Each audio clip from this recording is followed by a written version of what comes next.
ലോകത്ത് ഏറെ ചർച്ച ചെയ്യപ്പെട്ട, ഏറെ ശ്രദ്ധിക്കപ്പെട്ട ഒരു തിരഞ്ഞെടുപ്പായിരുന്നു അമേരിക്കൻ പ്രസിഡന്റ് തിരഞ്ഞെടുപ്പ്. ഡൊണാൾഡ് ട്രംപ് അധികാരത്തിൽ വരരുതെന്ന് പ്രാർത്ഥിച്ചവരുടെ കൂട്ടത്തിൽ ഈ ട്രാൻസ്ജെൻഡേഴ്സും ഉണ്ട് എന്നുള്ളതാണ് നമ്മൾക്ക് മനസ്സിലാക്കാനായിട്ട് കഴിയുന്നത്. അതിൻ്റെ കാര്യം മറ്റൊന്നുമല്ല, റിപ്പബ്ലിക്കൻ പാർട്ടിയെ സംബന്ധിച്ചിടത്തോളം പറയുന്നത് അവർ $215 മില്യൺ ഈ ആൻറ്റി ട്രാൻസ്ജെൻഡർ ആഡ്സിനായിട്ട് ചെലവഴിച്ചതെന്നാണ് പറയുന്നത്. കാരണം അവരധികാരത്തിൽ വന്നു കഴിഞ്ഞാൽ ട്രാൻസ്ജെൻഡേഴ്സ് കമ്മ്യൂണിറ്റിയുടെ പല അവകാശങ്ങളും എന്ത് ചെയ്യും, അവർ നിർത്തൽ ചെയ്യും എന്നുള്ള കാര്യത്തിൽ ഏതാണ്ട് ഈ ട്രാൻസ്ജെൻഡേഴ്സ് കമ്മ്യൂണിറ്റിയിലുള്ളവർക്ക് ഉറപ്പായിരുന്നു. അതുകൊണ്ട് തന്നെയാണ് ഈ അധികാരത്തിൽ ട്രംപ് വരരുതെന്ന് അവർ പ്രാർത്ഥിച്ച കാര്യം. എന്നാൽ ട്രംപ് അധികാരത്തിൽ വന്നു. നവംബർ 2 വെർജീനിയയിലെ ഒരു റാലിയിൽ ട്രംപ് പ്രസംഗിക്കുന്ന സമയത്ത് ട്രംപ് പറഞ്ഞു, സ്ത്രീകളുടെ സ്പോർട്സിൽ നിന്നും ഈ പുരുഷന്മാരെ മുഴുവൻ പുറത്താക്കും എന്നാണ് പറഞ്ഞത്. അത് ഈ ട്രാൻസ്ജെൻഡർ കമ്മ്യൂണിറ്റിക്ക് നേരെയുള്ള ഡയറക്റ്റ് ത്രെട്ടായിരുന്നു. കാരണം പലരും ജന്മനാ പുരുഷനാണ്, പക്ഷേ അവരുടെ ആഗ്രഹം കൊണ്ട് അവരെന്തായിത്തീരുന്നു, ലിംഗമാറ്റ ശസ്ത്രക്രിയകളൊക്കെ നടത്തുന്നു. അതിനുശേഷം അവർ ഈ സ്ത്രീകളുടെ സ്പോർട്സിൽ പങ്കെടുക്കുന്നു. അപ്പോൾ അതുകൊണ്ടാണ് ട്രംപ് പറഞ്ഞത്, ഇങ്ങനെയുള്ള ഈ പുരുഷന്മാരെ എന്ത് ചെയ്യും, ആ സ്ത്രീകളുടെ സ്പോർട്സിൽ നിന്നും പുറത്താക്കും എന്ന് പറഞ്ഞത്.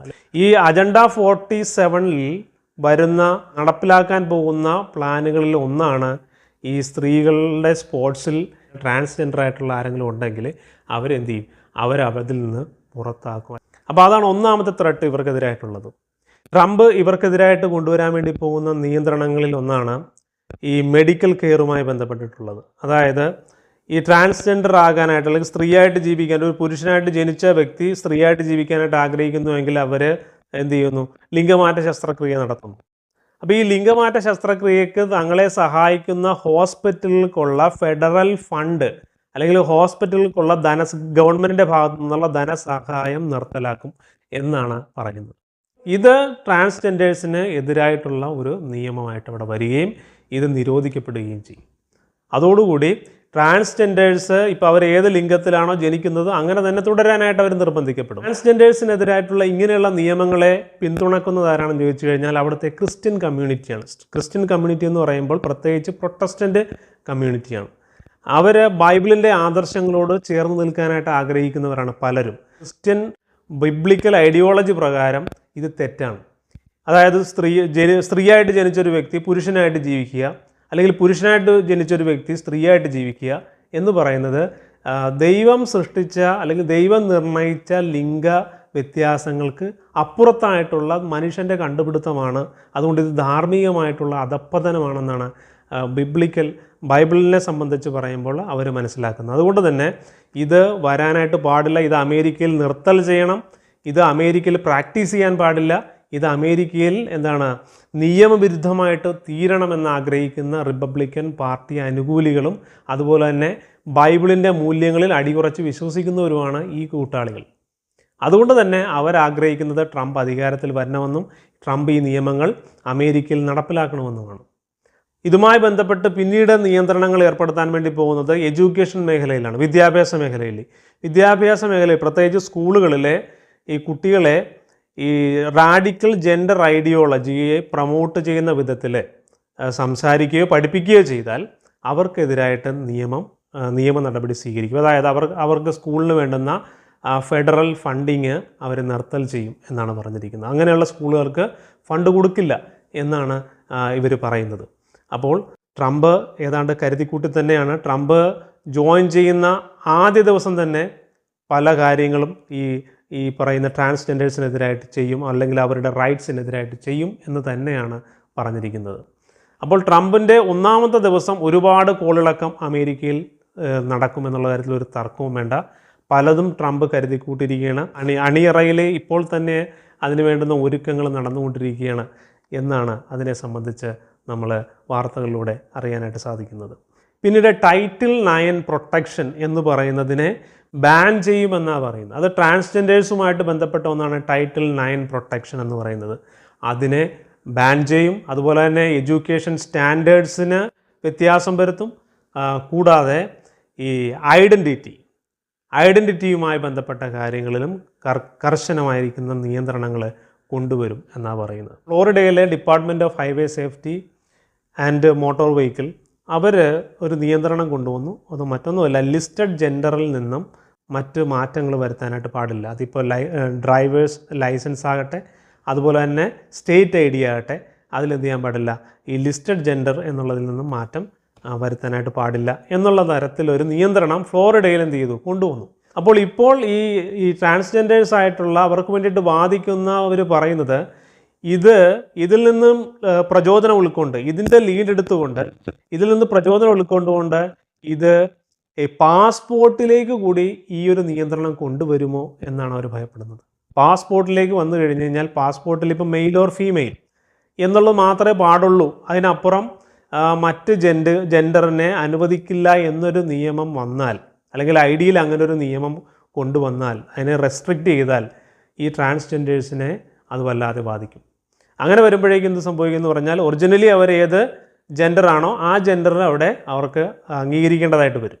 ഇപ്പോൾ മെയിലാണെങ്കിൽ മെയിൽ, ഫീമെയിൽ ആണെങ്കിൽ ഫീമെയിൽ എന്ന് അംഗീകരിക്കേണ്ടതായിട്ട് വരും. അല്ല എന്നുണ്ടെങ്കിൽ അവർക്ക് ഒരു പാസ്പോർട്ട് എടുക്കുന്നതിൽ ബുദ്ധിമുട്ട് വരും, അല്ലെങ്കിൽ മറ്റ് ഐ ഡികൾ എടുക്കുന്നതിലൊക്കെ ബുദ്ധിമുട്ട് അവിടെ അവർക്ക് നേരിടേണ്ടതായിട്ട് വരും. ഇത് ട്രാൻസ്ജെൻഡർ കമ്മ്യൂണിറ്റിക്ക് എതിരായിട്ടുള്ള, അവരുടെ അവകാശങ്ങൾക്കെതിരായിട്ടുള്ള ഒന്നായിട്ട് വരും.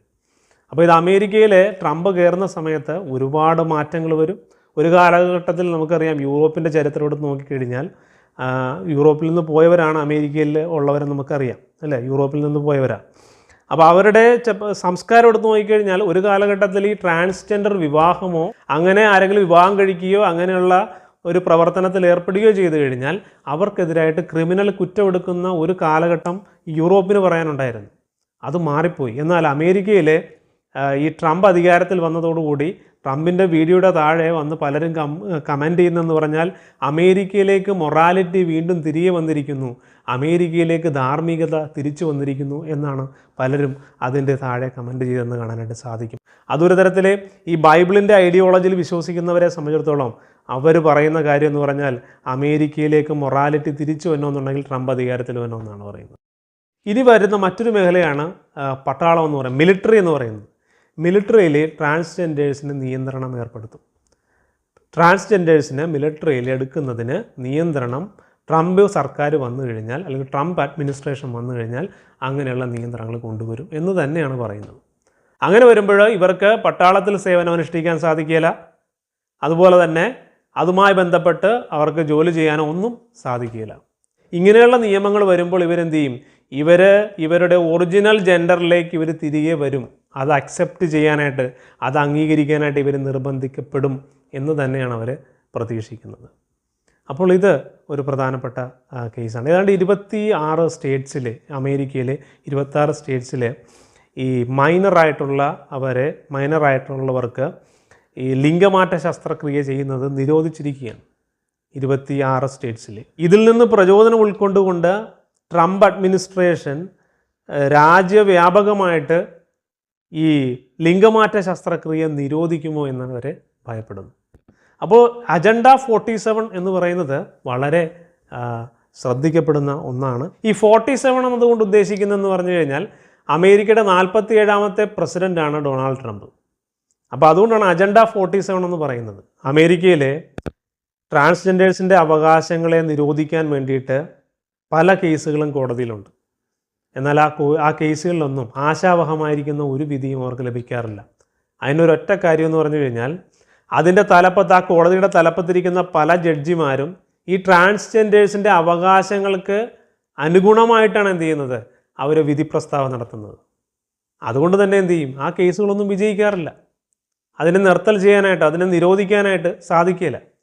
എന്നാൽ ട്രംപ് അധികാരത്തിൽ വരുമ്പോൾ ട്രംപ് ചെയ്യാൻ വേണ്ടി പോകുന്ന കാര്യം, ഇങ്ങനെയുള്ള ഈ ജഡ്ജിമാരെയൊക്കെ കോട്ടയിൽ നിന്ന് പിടിച്ചെന്ത് ചെയ്യും, പുറത്താക്കിയിട്ട് എന്ത് ചെയ്യും, ഈ ട്രംപ് ഇതിനെതിരായിട്ട് ശക്തമായ നിലപാടുള്ള, ശക്തമായ കാഴ്ചപ്പാടുള്ള ജഡ്ജിമാരെ അവിടെ കൊണ്ടുപോയി നിയമിക്കും. എന്നിട്ട് ഇങ്ങനെയുള്ള പരിഷ്കാരങ്ങൾ എന്ത് ചെയ്യുള്ളൂ, അദ്ദേഹം നടപ്പിലാക്കുകയുള്ളൂ. ഇതിനെ സംബന്ധിച്ച് നിരീക്ഷിക്കുന്നവർ പറയുന്നത്, ഫസ്റ്റ് ഡേയിൽ തന്നെ ഇങ്ങനെയുള്ള മാറ്റങ്ങൾ സംഭവിക്കുമെന്നാണ് പറയുന്നത്. ഈ ബൈഡൻ്റെ കാലഘട്ടത്തിലെ ബൈഡൻ്റെ പരിഷ്കാരങ്ങളിൽ പെട്ടതായിരുന്നു ട്രാൻസ്ജെൻഡേഴ്സിൻ്റെ അവകാശങ്ങൾ എന്ന് പറയുന്നത്. അതുകൊണ്ട് തന്നെ ഈ ഡെമോക്രാറ്റുകളുടെ സപ്പോർട്ടേഴ്സിൽ കൂടുതലും ഈ ട്രാൻസ്ജെൻഡേഴ്സ് ഉണ്ട്. അതുപോലെ തന്നെ ഈ അബോർഷൻ വേണമെന്ന് ആഗ്രഹിക്കുന്നതായിട്ടുള്ള, അത് സ്ത്രീകളുടെ അവകാശമാണെന്ന് പ്രഖ്യാപിക്കുന്ന ആൾക്കാരുണ്ട്. ലിബറലുകളായിട്ടുള്ള അമേരിക്കയിലെ ലിബറലുകളായിട്ടുള്ള ആൾക്കാർ, അവരൊക്കെയാണ് ഈ ഡെമോക്രാറ്റിക് പാർട്ടിയുടെ എന്താ പറയുക അനുഭാവികൾ എന്ന് പറയുന്നത്. ഡയറക്റ്റ് ട്രംപ് ഈ അബോർഷനെ നിരോധിക്കുമോ ഇല്ലയോ എന്നുള്ള കാര്യം ഇപ്പോൾ വ്യക്തമല്ലാതെ ട്രംപ് ഭരിക്കുമ്പോൾ മാത്രമേ നമുക്കറിയാൻ സാധിക്കുകയുള്ളൂ. എന്നാൽ ഒരു കാര്യം ഉറപ്പാണ്, ഈ നിയന്ത്രണങ്ങൾ കൊണ്ടുവരും. ഇന്നിപ്പോഴെന്ന് പറഞ്ഞു കഴിഞ്ഞാൽ ഇപ്പോൾ അബോർഷൻ ചെയ്യണമെന്നുണ്ടെങ്കിൽ സർജറി ചെയ്യേണ്ട, സർജിക്കൽ അബോർഷൻ ചെയ്യേണ്ട ആവശ്യമില്ല. അല്ലാതെ തന്നെ ഡ്രഗുകളൊക്കെ കഴിച്ചിട്ട് എന്ത് ചെയ്യാം, ഇതിനെ അബോർട്ട് ചെയ്യാനായിട്ട് സാധിക്കും. ഇപ്പോൾ ട്രംപ് അധികാരത്തിൽ വന്നു കഴിഞ്ഞാൽ ചെയ്യാൻ വേണ്ടി പോകുന്നത് എന്ന് പ്രതീക്ഷിക്കുന്നത് ഈ ഡ്രഗുകൾ, ഈ അബോർഷൻ ഡ്രഗുകൾ എന്ത് ചെയ്യും, നിർത്തൽ ചെയ്യും, അല്ലെങ്കിൽ അതിൻ്റെ ലഭ്യത അത് കുറയ്ക്കും എന്നാണ് പറയുന്നത്. അല്ലെങ്കിൽ ഇങ്ങനെ ഡ്രഗ് കിട്ടാതെ വരുന്ന സമയത്ത് ചിലർ ആശങ്കപ്പെടുന്ന കാര്യം എന്ന് പറഞ്ഞു കഴിഞ്ഞാൽ, ഡ്രഗ് എന്ന് പറഞ്ഞു കഴിഞ്ഞാൽ വളരെ കോസ്റ്റ് കുറവായിട്ട് അല്ലെങ്കിൽ വളരെ പണച്ചെലവില്ലാതെ ചെയ്യാൻ പറ്റുന്ന ഒരു അബോർഷനാണ് ഈ ഡ്രഗ് കഴിച്ചിട്ടുള്ള അബോർഷൻ എന്ന് പറയുന്നത്. എന്നാൽ ഇതില്ലാതെ വരുന്ന സമയത്ത് അവരെന്ത് ചെയ്യും, സർജിക്കൽ അബോർഷനിലേക്ക് പോകുക. നിയമവിരുദ്ധമായിട്ട് പ്രവർത്തിക്കുന്ന ഹോസ്പിറ്റലുകളിലോ ഡോക്ടേഴ്സിൻ്റെ അടുത്തിട്ട് അവർ സർജിക്കലി ഇത് അബോർഷൻ ചെയ്യുന്ന സമയത്ത് അത് വലിയ ആരോഗ്യ പ്രത്യാഘാതങ്ങൾ ഉണ്ടാക്കുമെന്ന് ആശങ്കപ്പെടുന്നവരുമുണ്ട് ഈ കൂട്ടത്തിൽ. ഇതിനെല്ലാം നമ്മൾ ആകെ ഒന്ന് വിലയിരുത്തുന്ന സമയത്ത് നമുക്കറിയാം, അബോർഷൻ എന്ന് പറയുന്നത് ഒരു തരത്തിലും നമുക്ക് എന്ത് ചെയ്യാൻ പറ്റില്ല, അതിനോട് യോജിക്കാനായിട്ട് സാധിക്കില്ല. കാരണം എന്ന് പറഞ്ഞു കഴിഞ്ഞാൽ, ഒരു കുഞ്ഞിനെ ഉള്ളിൽ വെച്ച് തന്നെ മാരകമായിട്ട് അല്ലെങ്കിൽ എന്താ പറയുക ക്രൂരമായിട്ട് കൊന്നുകളയുന്ന ഒന്നാണ് അബോർഷൻ എന്ന് പറയുന്നത്. കുഞ്ഞ് പുറത്തേക്ക് വരുന്നതിനെ, ഒരു പുറം ലോകം കാണുന്നതിനെ സമ്മതിക്കാതെ ഉള്ളിൽ വെച്ച് തന്നെ എന്ത് ചെയ്യുന്നു, അതിനെ കൊന്നുകളയുന്നു. എന്തിനു കൊന്നുകളയുന്നു? അത് പുറത്തേക്ക് വന്നൊരു കുഞ്ഞായിട്ട് ജീവിക്കില്ലേ, അതിനെ ഉള്ളിൽ വെച്ച് തന്നെ എന്ത് ചെയ്യുന്നു, കൊന്നുകളയുന്നു. എന്നിട്ട് ഇവർ പറയുന്നത് എന്താ, അത് ഞങ്ങളുടെ അവകാശമാണ് എന്നുള്ളതാണ്. ഇവരുടെ മരണം അല്ലെങ്കിൽ ഇവരുടെ ജീവൻ നഷ്ടപ്പെട്ടു പോകുന്ന ഒരു അവസരത്തിലല്ല ഇത് ചെയ്യുന്നതെന്നുള്ളത് കൂടി ഓർക്കുക.